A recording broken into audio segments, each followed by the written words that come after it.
Welcome everybody to the Fireside Chat. My name is Greg Campbell. I am from 6 Degrees Health. 6 Degrees Health is a cost containment company based out of Portland, Oregon. We help employers find great solutions for keeping their costs down when it comes to their employee benefits. Everything from cost containment solutions like payment integrity to reference-based pricing. We are your go-to at 6 Degrees Health. We are meeting Joshua or Josh McGee. Hi, Josh. Hey, everybody. Josh is here. He's part of the stop loss world. Our title of our talk today is Stop Loss Pricing in Traditional and Alternative Risk Financing Strategies. And Josh is going to be chatting with us and Donald Lee from 6 Degrees Health. Hi, Donald. Hi, Gray. Thanks for having me. You bet. Donald is an underwriting genius and works with our sales team on a number of different initiatives. We also have Heath Potter here, our Chief Growth Officer. Hi, Heath. You're doing great. You're not attaching the word genius to my introduction. Giving me a hard time. I love it. Yeah. Dig deep. Right? Ouch. As usual, we have Heath Potter and his fun remarks.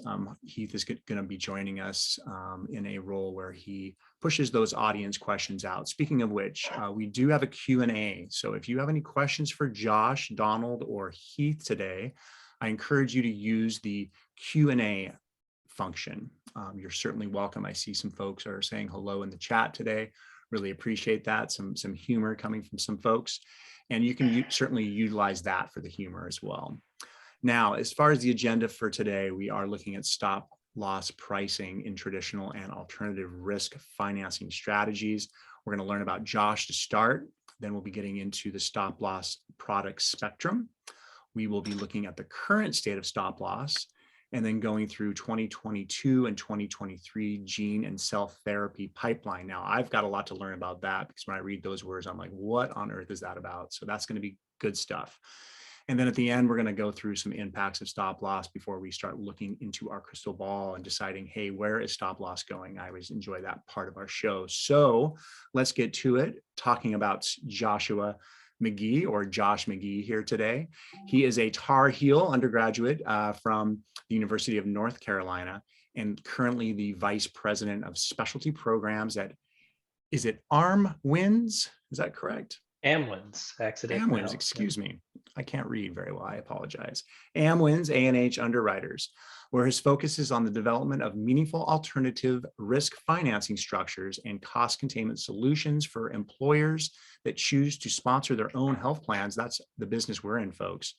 Prior to joining AmWins, Josh was the Director of Underwriting and Strategic Pricing for Blue Cross North Carolina. And prior to his time at Blue Cross, he was the Vice President of Financial Risk Management for a large regional brokerage firm. Josh is married. He's got a couple of kids. We were talking about those kids earlier. He's out of Cary, North Carolina, where it is cooling down. The colors in the trees are starting to light up. It's a great time of year to be in North Carolina. And we didn't get into this, Josh, but you're a distance runner. Have you run some marathons? I have quite a few New York City marathons and a handful of others. So no kidding. Definitely a way to decompress, stay in shape. And, there you go. Enjoy have you done any of the like Ironmans or anything like that, triathlons? Yeah, I've done a half Ironman. I've never taken on the task of a full Ironman. That's okay. Challenging, but maybe in the future, right? Still time. Yeah, challenging being the key word there for sure. Yeah. Well, welcome, Josh. I'm really stoked to have you here today. Yeah. Now let's get into the body of the work, folks, and kind of what we're doing here today. Specifically, we're talking about stop loss, and Donald Lee is here as well.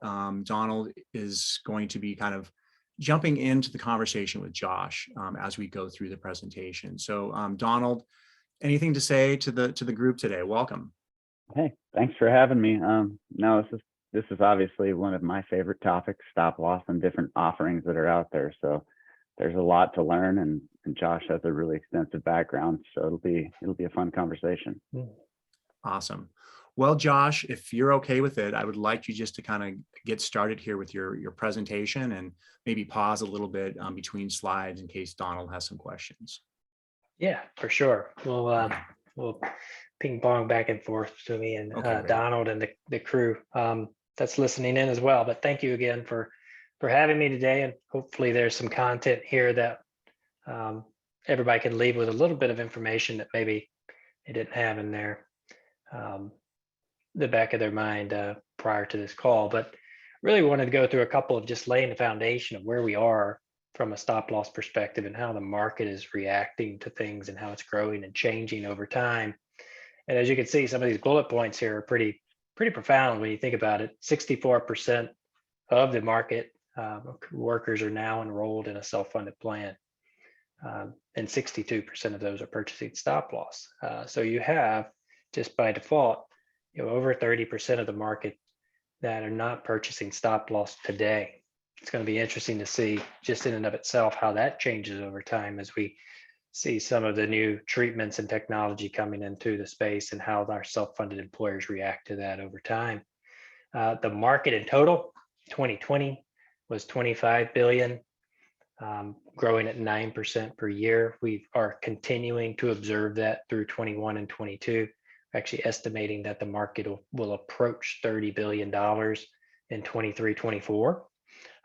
Some of what's driving that is listed out in the table to the right, but I think we all are feeling and seeing an increased interest in level funded products, captive products, other alternative risk vehicles that allow groups to take advantage of self-funding. And right now, if you look at kind of the percentages, and we're expecting this particular segment of the market to grow very rapidly, the captive business in the space, it's about 10% of the market.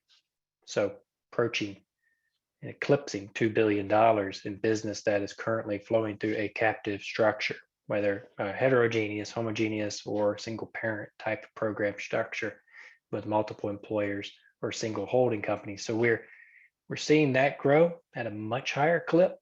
Some of the estimates out there are 30% per year. We're seeing some of the larger captive managers actually advising and observing 40+% growth per year on very large books of business. So this is an area that can no longer be ignored. It's now in the double digits.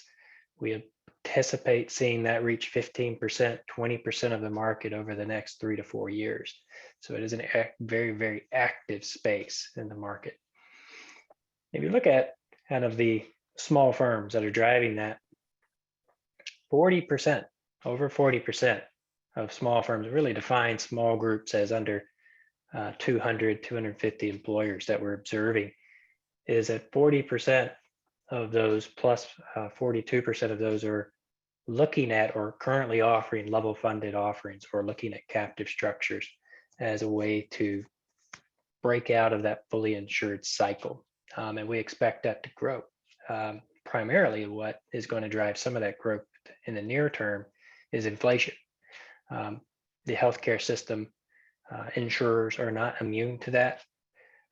So an alternative way to finance their healthcare spend for their employees and their families is looking at self-funding in some capacity, whether that's self-funded as a traditional self-funded standalone entity, level funded, or a captive structure is really the migration where we're seeing a lot of that fully insured business move to. And the reason they're doing that is it allows them to have a little bit more predictability, less volatility, access to preferred terms within their stop loss contract. And you can see the spectrum, right? And everybody has a little bit of different opinion. You may move some of the aspect of where they fall in this level of reward versus level of risk, depending on how you view the market.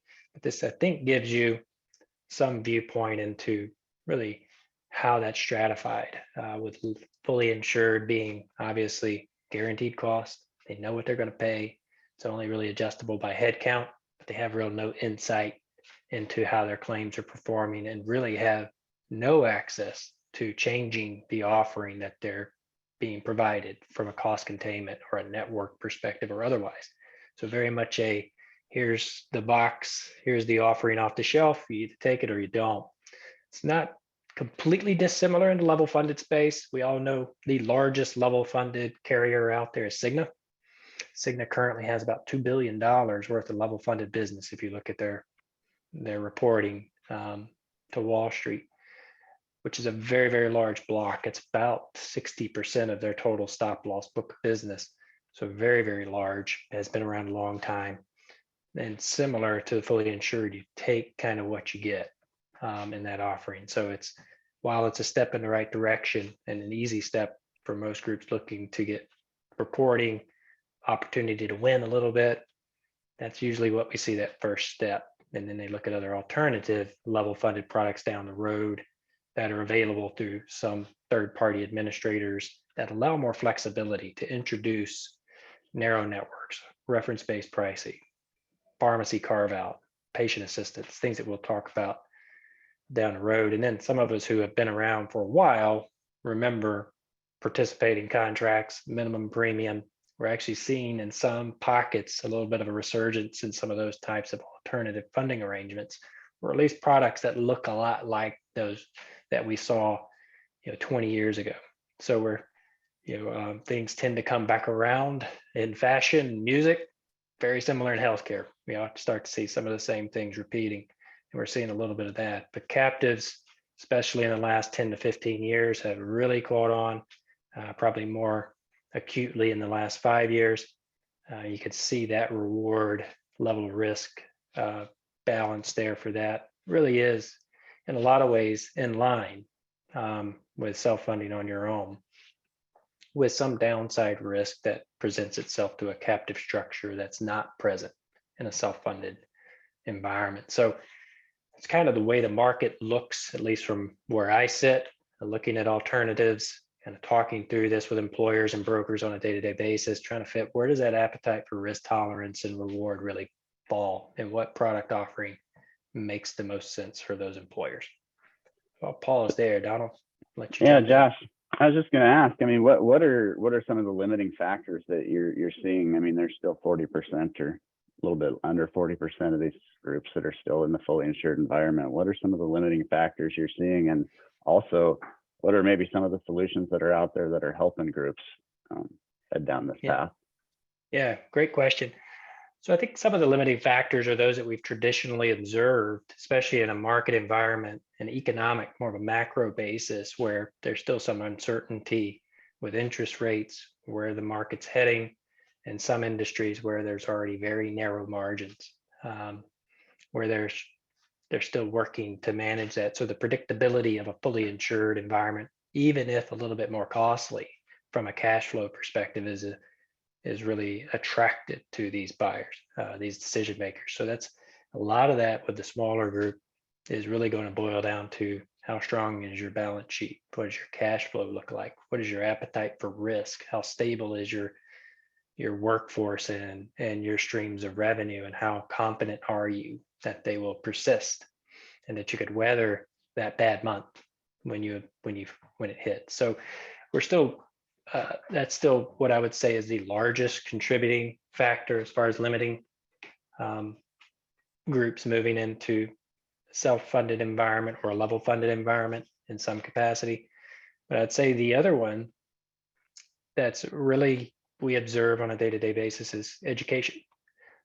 We feel like there's still a gap in understanding of what the alternatives are and what those alternatives really mean in certain pockets with some of our broker consulting partners, that's not getting through to certain parts of the market. And that's really incumbent upon all of us to continue to educate, kind of take that teacher's approach to educate the market, educate employers and decision makers on what is their spectrum of opportunity and how do they fit into their long-term plans.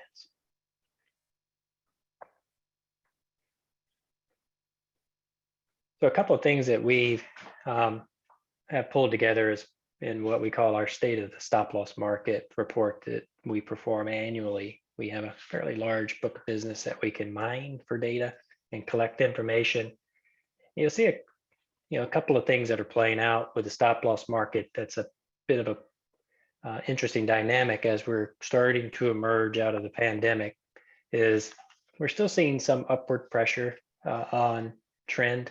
It's fairly muted relative to historical averages. You can see the per employee per month on the stop loss increase has been about 1.5%, which is really a reflection of how competitive the stop loss market is as far as what it's looking for as far as risk appetite. And we're really seeing a bit of what I like to refer to as a dumbbell. It's weighted on the left, left end of it is where there's a bulk of clients who have very positive risk profiles, have performed very well, not a lot of claims activity or risk. And then the other side, which is those high risk groups that have had some unfortunate events that they've been working through, some chronic ongoing conditions, not a lot in the middle, right? So we're either seeing very competitive stop loss pricing. And when I say competitive, negative increases, negative 10s, negative 15s, negative 20s. And on the other end of the market, 30, 40, 50%, or up to a max renewal rate cap in most cases. About 60, a little over 60% of the mid book of business that we manage has no new laser rate caps in there. So when we run into one of those that's on the higher risk end of the spectrum, we're seeing carriers go straight to the top, and not a lot of opportunity out there in the marketplace from a competitive standpoint. Traditionally, we've seen it be a little bit more evenly spread, not a lot of real aggressive predatory pricing across the country, but we're seeing a handful, and it changes year to year. And this is the dynamic that's playing out, as we're seeing 2 or 3 every single year. And it changed 2020, 21, 22, and we're seeing a different cohort 23 that is very aggressively pricing, looking to gain market share. And when they run across one of those groups that they feel the risk is attractive for them, they're very aggressively pursuing it. So more than anything, I say that's what's causing some of this depression of what we have typically observed historically of rate actions more in the high single digits. I can tell you, talking to chief actuaries, underwriters, P&L owners, most of them are looking for a net increase in 23 of about 11%. So we're seeing a little bit of a front end of some hardening of the market in certain pockets, driven by certain dynamics. But that's very much going to play out, I think, over 23 and 24 as we move into those renewal rate actions, and probably more acutely when we get around to 24. You could see kind of the deductibles overall based on size of groups. Not a lot of movement year over year. We're seeing on the top end of the market, and I think this is more a reflection of a dynamic that I mentioned earlier, where over 30% of self-funded plans do not have stop loss. We're starting to see some of them get their toe in, buying stop loss for the first time in many cases, which is driving up that 5,000 plus spec deductible average, approaching 700,000.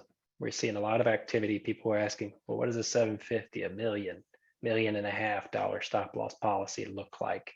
And is that something that they should consider placing? So we're seeing some uptake in the large end of the market, and then down below you can see it's pretty stable, especially down below 1,000, where those numbers are staying very, very static, which means, again, it's a reflection of the market competitiveness, and we're not seeing groups buy up their deductible as often as we have in the past.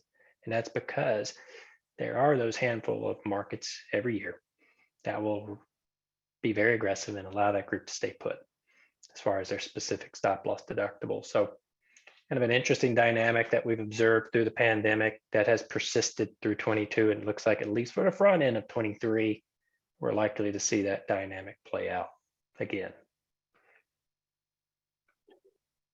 So Josh, and how about in the RVP space on that last slide? Are you seeing a different approach to the size of deductibles, or different approaches for groups that are looking for more savings, utilizing cost containment options such as RVP and payment integrity and claim reviews and things like that? Very great question, Donald. That's we are seeing that for sure. We're seeing an increase in discussions around cost containment solutions, which include first and foremost RVP, reference-based pricing, and then I'd say right after that is patient assistance program on the pharmacy side for specialty drugs, to your point. So that's contributing certainly for groups who are looking to deploy that either as a full replacement. We're seeing a lot more in kind of a dual option environment, utilizing a network solution for one of their plan design options, and then reference-based pricing and other solutions bundled, whether it's COEs, et cetera, and those dual options. And we're seeing good uptake. As we all know, that penetration kind of emerges over a couple of years and matures over a period of time. But we are seeing some of our stop loss carriers have very much, I think, have matured in their underwriting and pricing in this process. A lot of them have a good grip on this. There's a handful of carriers that we work with very frequently who have a long track record of successfully pricing reference-based pricing business and do it very, very well. Can certainly contribute to fixed cost savings, but more really, I think to your point, they're driving at is how do I latch on to and save first dollar and continue to be able to provide a meaningful benefit to the employees through this type of a solution. So it's very attractive in helping them stabilize their plan designs and their offerings. They minimize cost share and out-of-pocket expenses to their employees and their families, which is critical, but also helping to stabilize and manage expectations around how they're going to purchase stop loss as an ongoing concern. So, yeah. So a couple things as far as what we're seeing is driving the market. And I think these are the things that I was alluding to as far as what we're going to see kind of play out through 23 and 24, probably more acutely. And I'm sure there'll be questions that come up in this space. But you can see this first bullet point is daunting in and of itself. You see since 2008, multi-million, so million plus, has risen 49% in 19, and 19% jump just in 20 to 21. And we're observing similar statistics in all likelihood that we'll see, if not a higher percentage jump in 22. And the number of $3 million plus claims has tripled. So those are big numbers. And that train is really just getting out of the gate relative to some of the type of expenses that we anticipate seeing. You can see the second bullet point alone with specialty drug, cell and gene therapy, cancers are making up 30% of all stop loss claims. It's probably not a shock to anybody. I think it's the top of the list every time we look at clients with over the past 4 years reimbursements in excess of $1.5 billion. Then you start to see these newer drugs that are popping up, and we'll talk about some things that are coming out 23 and 24. But the ones that we all talk about: Zolgensma, Luxturna, Zynteglo, Skysona, and Roctavian being some of the big ones that are either that are FDA approved or will be very shortly in the first quarter, along with a long list of other ones that are predicted to be approved by the FDA in 23 and 24. So what we're seeing, and you can see that the list of the top 20 high cost claims, the top 2 are cancers, make up 38%. Just in the top 3, cardiovascular. And then you go down the list, and the one that had, I think traditionally everybody really was very cognizant of was premature births. That has slid down the list a little bit in recent years. That is still present. Still, some of the largest claims that we'll observe are premature births, where there's long duration facility claims, multiple surgeries. We just had one of those that year to date claims were presented in excess of 7 million. That child's going to be in the hospital the rest of this year, early next year. We're expecting it to hit close to 12 million by the end of the episode for this child. So these types of events can occur. We're going to continue to see that growth of $3 million plus claimants as we head into 23, 24. Would not shock me to see it go up by another 100% in the next 24 months. Well, let's bump over to that next slide and get into the gene therapy stuff. We're at about 11:25 right now, and we have a lot to cover. We probably won't get through it all, and that's fine. But let's get into the gene and cell therapy pipeline. Yeah, and hopefully this gives you some perspective. Again, this isn't to necessarily scare folks. The frequency, severity of these is really the question and the uptake of some of these types of treatments. There's a hotly debated on how much will we actually see people afflicted with one of these disease states, chronic ongoing conditions like a Roctavian for hemophilia. How many of those folks who are stable on an Advate will actually transition? One thing about these two hemophilia B and A treatments that you see listed here, that both are in excess of $2.5 million as far as expected cost, is in these cases, if they switch over and take this, then they cannot go back to factor treatment later. So there's it's a little bit of a risky proposition. And secondary to that, we don't know what the durability of these two treatments will be, meaning how long will it be effective for these patients? And is it going to be different for every patient, which is the likely outcome? But you'll see the one on here that I think has the people the most concerned, and probably rightfully so, is the third one down, which is a sickle cell treatment. This one's going to be in excess of 2 million. We're still waiting to observe what the final pricing will be for this particular treatment, but this is a higher frequency. There's more patients who would be eligible for this. And it's interesting that it is very geographically not isolated, but there are pockets geographically around the country where this is going to be felt more acutely than others. So it's one that we all are paying a lot of attention to from a pricing perspective to understand how do we manage it. The other thing on this list is there's not alternatives for these. So the pricing, any expected discount really isn't going to be in play. What we're really going to be focused on with this list of drugs, specifically the CAR T therapies. As you can see, some of these have higher expected administrative costs, meaning there will be a facility stay for these patients. How do we create quality outcomes through centers of excellence to make sure we're steering people to facilities and treating facilities, physicians that understand how to help a patient through this? And what happens if there's an infection? How do we handle that? What are their quality and outcome measurements? Are these facilities open to bundled pricing for these episodes of care? Are the manufacturers like a Bluebird Bio or a BioMarin open to providing warranties for the treatment? Meaning, if it's not successful, do we have clawback provisions based on how long, if it was successful, for what duration of time? Is the patient no longer, quote unquote, cured after 3 years? Meaning, if we have a 5-year warranty, we could get back 40% of the cost of the drug.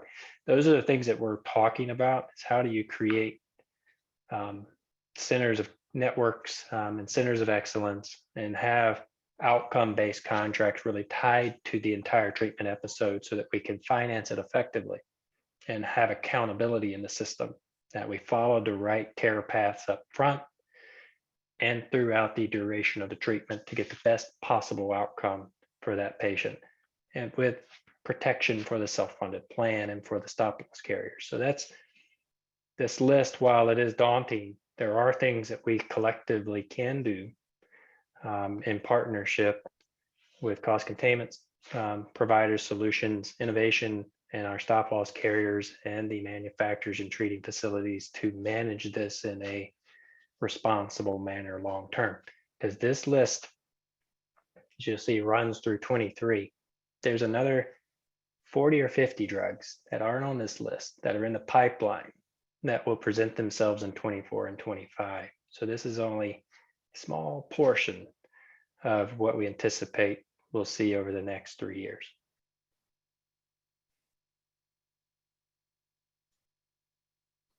Yeah, All right, these are pretty scary when you start looking at them. But yeah, I think this is one area that reference-based pricing actually kind of helps. It slows things down, and like you said, and if you have a member on your plan that has one of these, the concierge piece is going to be the most important key to saving money and getting the right outcomes. And when you do and have that plan structure set up, that plan's protected, and then you're able to do these other things versus the traditional approach. And I think that's something stop loss is really taking it under consideration, that if we're going to be managing these large claims in different ways, then you're going to be able to get better pricing and better outcomes on those.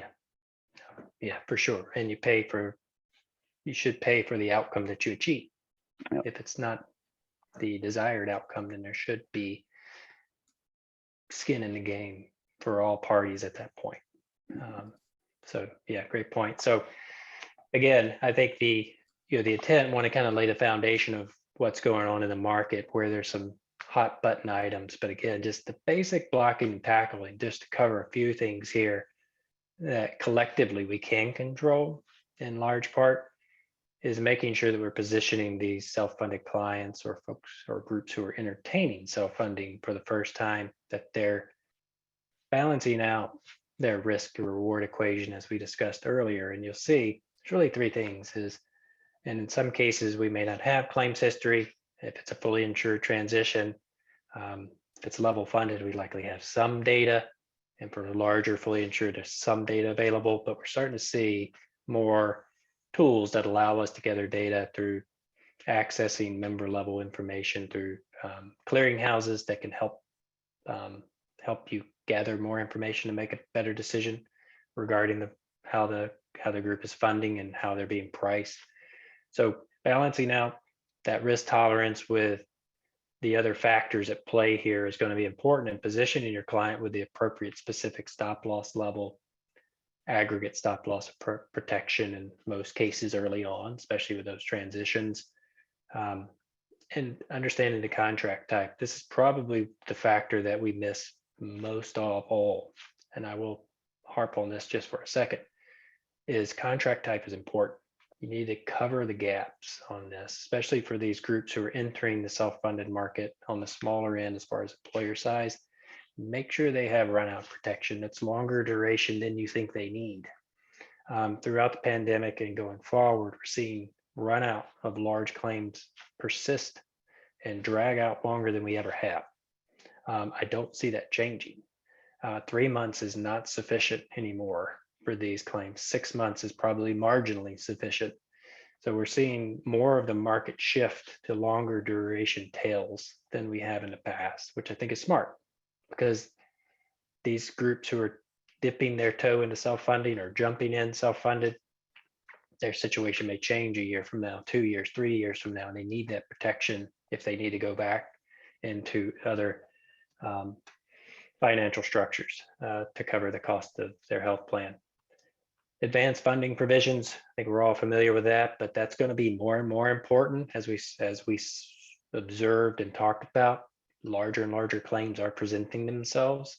Having expedited reimbursement, advanced funding provisions built in and standard, and understanding how your administrative partner will handle that is critical going forward. And the no new laser rate cap provisions, like I said earlier, a little over 65% of the market, from best we can tell, have these in place.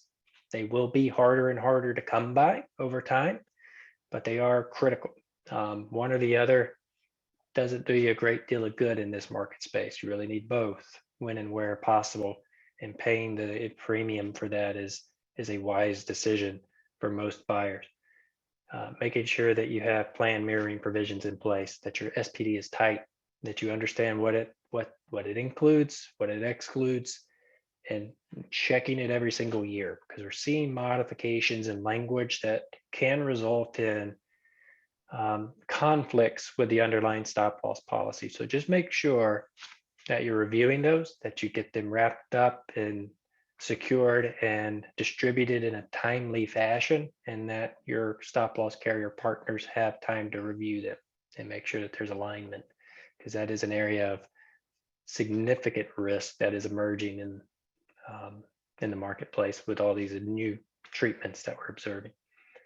Eligibility definitions and management of those has always been critical, but again, as we start to see these larger claims, paying attention to that, doing eligibility audits, talking about those with your clients, employers, and plan sponsors, that they have those documented, that they're managing it actively month to month, is a very important.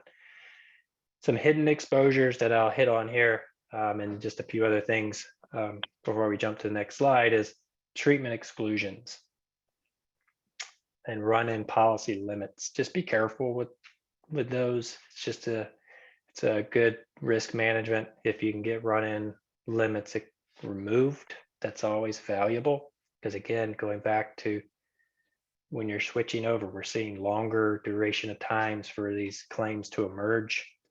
It's not uncommon to see things come in 6 months after the fact anymore with some of these events, and having those limits on those could end up costing your client significant dollars if they're in place and you haven't done some of the due diligence around pending claims or claims that are in certain stages of being adjudicated. So just review those carefully as you go through them and try to eliminate those if at all possible. Member specific contracts. We're seeing a lot more conditional lasers, a lot more contracts for specific, 1212 for these members, or different definitions from the underlying policy that you just need to be very careful to read the fine print and understand how those conditional lasers could be triggered and what that exposure looks like. And then shared savings. We're seeing a lot more around this from carrier partners that do not allow shared savings to accumulate towards satisfaction of the specific deductible or the aggregate deductible satisfaction. Or what we see more of is that there's dollar limits to it. So just be careful with that. Ask the question. If you have cost containment solutions that are embedded in the program that are based on shared savings percentages, make sure that you understand how the stop loss carrier is going to allow those or not up to certain limits or otherwise, so that you can make sure that you and your client or the self-funded plan sponsor is comfortable with that. So it's just a critical element to be aware of. Some of these shared savings we have observed well into the hundreds of thousands of dollars for certain claims events. And we have some carriers who say it's 50,000 is the max that we would allow. So you end up having an exposure. Not that it's a bad thing, it's just an unexpected exposure in some cases that we have to manage. And others are that we see emerging here. We're all familiar with fully insured organ transplant policies, but we're starting to see more activity in the cell and gene therapy program as far as different ways to finance that or to provide protection for some of these events under separate policies, separate agreements that minimize the impact from a stop loss perspective long term. So there's more of that coming to market. And I think we'll see a significant uptick in that activity in 23.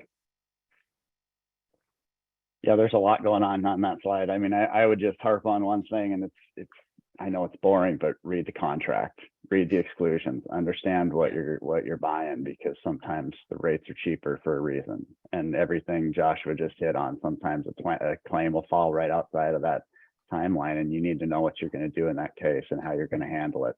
And you also need to be able to deploy the cost containment measures that you want to deploy on your plan, and your stop loss policy needs to fall in line and make sure that you understand and they coordinate together. So it is very important to spend some time reading what you're purchasing in this reinsurance law. For sure. So a couple of things, we've hit on some of these, but to call out some of the solutions that are very, very active, just to hit them more discreetly on this is narrow network solutions. We're seeing a lot of that, whether it's defined through your RVP relationships as a solution where RVP is accepted at certain percentages. So there's different ways you can define narrow network, but then our reference-based pricing centers of excellence around transplants and emerging in the cell and gene therapy space is certainly going to be a critical play going forward. Direct primary care, setting up clinics, and those relationships are certainly fruitful. We're seeing a lot of that activity. And then dialysis management, which has been around for a long time, but with the recent court cases and some of those finalization of that, we're starting to see a little bit more activity in that space and a little bit more flexibility there with certain payers. So we feel like these are all on the table. We see them every day. And if you're not investigating these solutions for your clients or the self-funded plans not asking for them in some capacity, I think they're very much worthwhile to bring up. Similarly, on the pharmacy side of the equation, just to hit it, is we're seeing continued desire to carve out pharmacy and utilize patient assistance programs. And the patient assistant takes a lot of different veins as far as whether it's just manufacturer assistance, it's charitable foundations, or others within that space where they're typically, or not typically, they almost always are based on household income as far as eligibility. Still seeing a lot on international sourcing from different locations and copay assistance. There is a lawsuit in the copay assistant space right now, which I'm sure everybody saw. That's taking place. We'll see how that unfolds as far as the viability of that longer term. And then specialty drug carve out completely. So we're seeing a lot of that activity in the pharmacy space that's emerging and continuing to present itself in addition to all the activity that we have in the medical space. There's a couple of important considerations with the underwriting, and we'll talk to one example here in a second. But with all of these solutions, from an underwriting and actuarial perspective, they're going to be asking questions. Do you have something that validates these savings other than an analysis that the carrier did for that specific client, which we all know there's some of that can be a little bit fluff or speculation in some of the analysis, but what are the hard facts around this case that allows the underwriter to have confidence to apply those adjustments, and how are you presenting that? What is the case study for that particular employer, and how are you going to execute on it? What is the mix going to be as far as penetration in a reference-based pricing plan? What is the mix between medical and pharmacy as far as claims activity? And what is the carrier's experience? Like I mentioned earlier, especially we get into reference-based pricing, there are a handful of carriers who have significant portions of their book of the business that are reference-based pricing solutions are embedded. They're very much comfortable with it, and they understand how it's priced and how it runs long-term. So I encourage you to ask the question when you're looking at these cost containment solutions. Look at the business case. Determine how engaged your client, the employer is, and how are they going to plan on deploying and executing on this cost containment strategy, and present those scenarios and those facts from an underwriting perspective, so that the underwriter has more validation of how the strategy is going to play out. And one area that we don't really have on here is the out of network stuff. I mean, with the transparency and everything that's going on, if you can wrap your plan, if you have an idea here that you believe is the solution, you need to make sure that you have something that wraps that plan and protects it. And we've been getting a lot of traction on that RBP type wrap. So right now, if you think about it, if you're renting a network, you're probably renting secondary networks for your out of network stuff, or you're handling it on a shared savings type of arrangement that Josh just mentioned. There's alternative ways of handling that. It stair steps you towards that removal of the network, allows you to apply more cost containment methods. But that out of network is something that I think brokers and plans need to start focusing on a little bit more. And traditionally, it's kind of just been a kind of last thing they think about. That's a great point, Donald. We have to add that one to the slide for sure as a bullet point under there, because that is critical. We all know networks change as far as in-network, out-network definitions, and there's certain sets of facilities and treatments that fall out of network. If you don't have some protection there, you can end up with some significant exposure for the plan and for the member. That's a great solution, great call out. So on this, I think on this next slide, just a quick example, not that we need it, but just to maybe put a finer point on some of the factors and considerations that we just mentioned. If you look at example 1,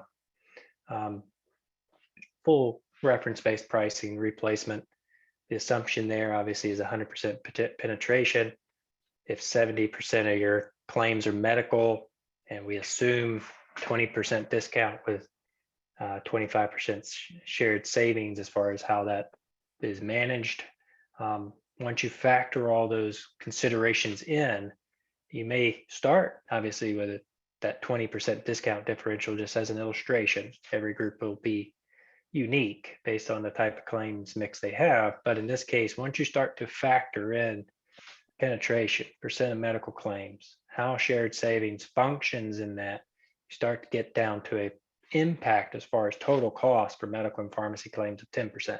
So it gets chewed away pretty fast. So from an underwriting perspective, that's the math that they're going to be doing to determine what is the impact on ag factors, what is the potential impact on stop loss premium cost in that particular scenario. And you can see if we have a dual option where you have 50% penetration following the same math, you're going to land at a 5% reduction. So when I mentioned earlier about what is your strategy, how you executing it, how are you going to maximize penetration in a dual option environment, boils down to education, communication, payroll deduction strategy. All those things are playing out through this and ultimately impact the cost saving potential, but also the underwriting on the specific stop loss and the aggregate stop loss policies.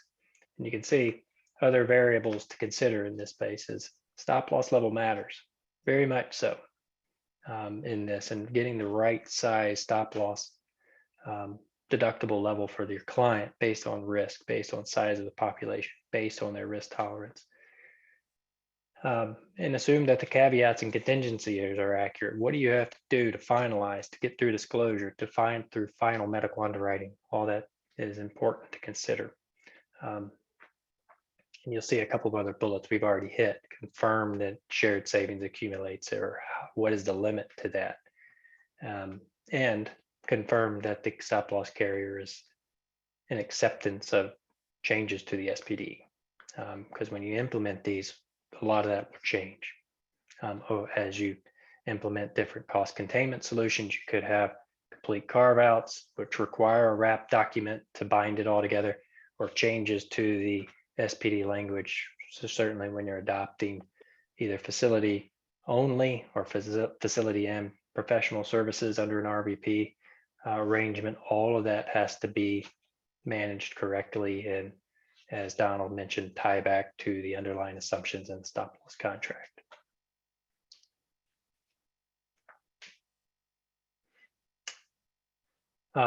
There's one other one.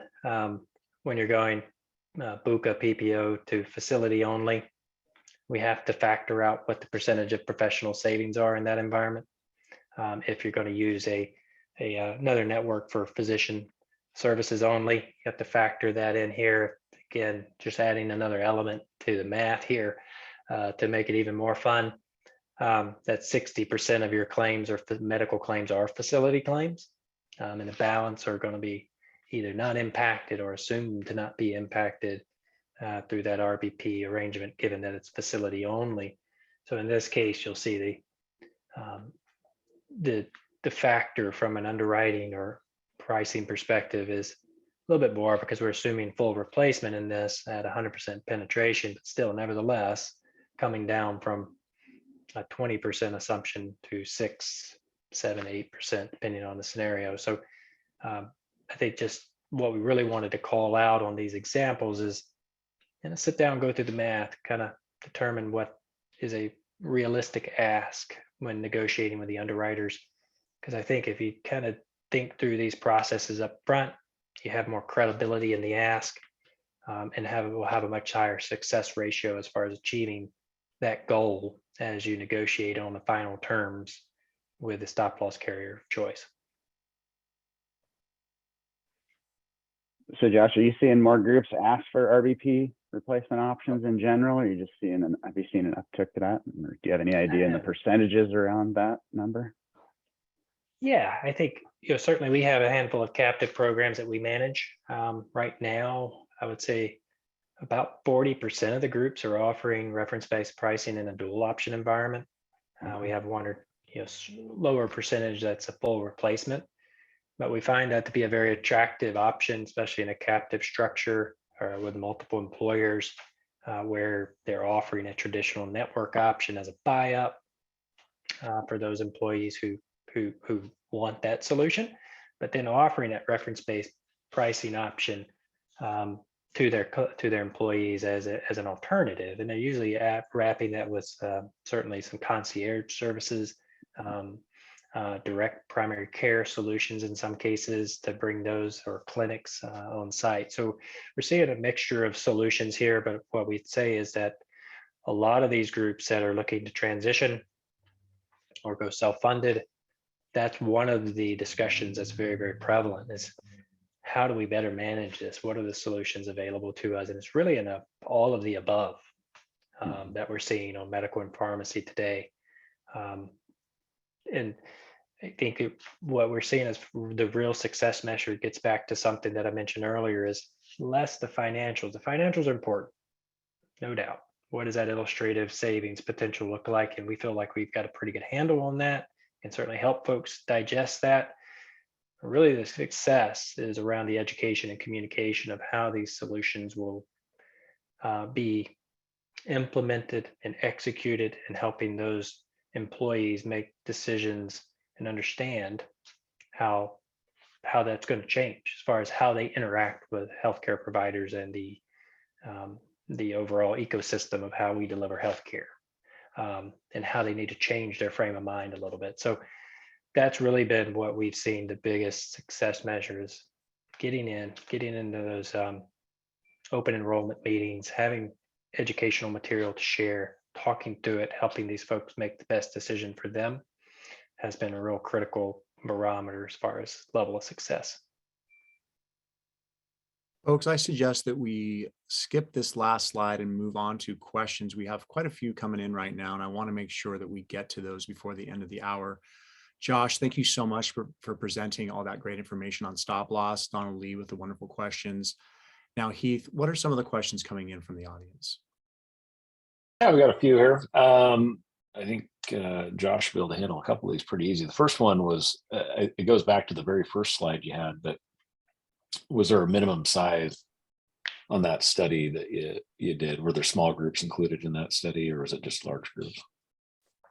There were small groups included. So that was and I think it's about what percentage of the market is self-funded. That did incorporate level funded solutions into that calculation. Okay. There's another one that came in the chat screen there about defining a laser provision. What does that mean? Yeah, great question. So a laser is when you have, typically, is when you have a chronic ongoing condition, such as an end-stage renal disease. So a patient who's seeking dialysis or is receiving dialysis treatment multiple times a week. Those can be significantly higher costs. So if the group is purchasing a specific stop loss deductible at $100,000 for the population, because the underwriter knows that there's an active ongoing dialysis patient that's expected to run $400,000, they'll say everybody within the population is at $100,000 except this one person. John Doe, it's a named laser in most cases. To the degree they know the person's name, they'll say this John Doe is going to have a specific deductible of $400,000. And typically, but not in all cases, you could trade off some of your fixed cost premium for acceptance for that laser, because that is additional exposure to the plan sponsor. So that patient would have to hit $400,000 or go above that before there would be any reimbursements for that patient from the stop loss carrier.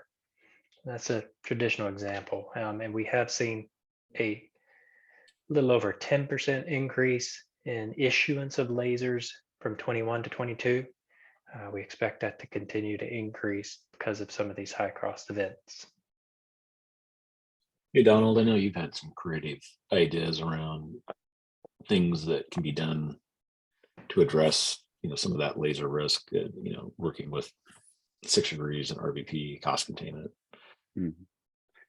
Yeah, it's kind of it's really interesting to think about it, because a lot of times you go through the renewal process and all of a sudden one of these large claims jumps up and you're on the traditional network path and you end up getting a $400,000 or $500,000 laser. There is options, whether it's the dual option or heading down that reference-based pricing route, where you can get that person out of that slip and slide network environment and have more of that concierge approach, make sure they're getting the right care at the right time. And in doing that, you're able to set up agreements with these hospitals that could mitigate your lasers and do things to lower that maximum out-of-pocket cost. And so some of the things our teams can do with our clinical team is help work with the stop-loss carriers and the plan sponsor to help you project those costs or help you understand what it's going to look like going forward. All right, we got one more. This one's a mouthful, but I think we can get through it. So let me see here. What suggestions on a 12-18 contract where there's a 6-month run out, but the provider can file a claim up to 1 year after the date of service? It seems there's exposure from the plan and additional allowed time for filing. Not sure if a 12-24 contract is needed or can even be obtained. Great question. That is an exposure for the plan, and there's a couple of different ways to handle it. Certainly, to the degree possible, as was mentioned, a 12-24 kind of closes that gap, because in most states there are exceptions on how this can happen. Claims can be filed within a year of the date of service, after the date of service. That is fine. And in many cases, it's submitted and pended or denied and then resubmitted. That's the type of situation where we see these really drag out. So a 6-month duration of run out, as I mentioned earlier, I don't feel is sufficient in this marketplace anymore with what we're observing as a trend. So those 12-month run out provides protection. That's going to be the best the market can offer as an ongoing concern. TLO options are also available out there for groups. One thing with terminal liability option contracts is there are a handful of carriers who offer 12-month TLO policies, but most of them stop at 6 months. And you have to be careful with TLO policies provisions, because some of them have specific requirements that require the group to go fully insured if they can enact it. So if a group transitions from self-funded to a different administrative carrier, self-funded, and they want to enforce it, there in some cases that's not allowed. So again, to Donald's point, digging into the contract, understanding it.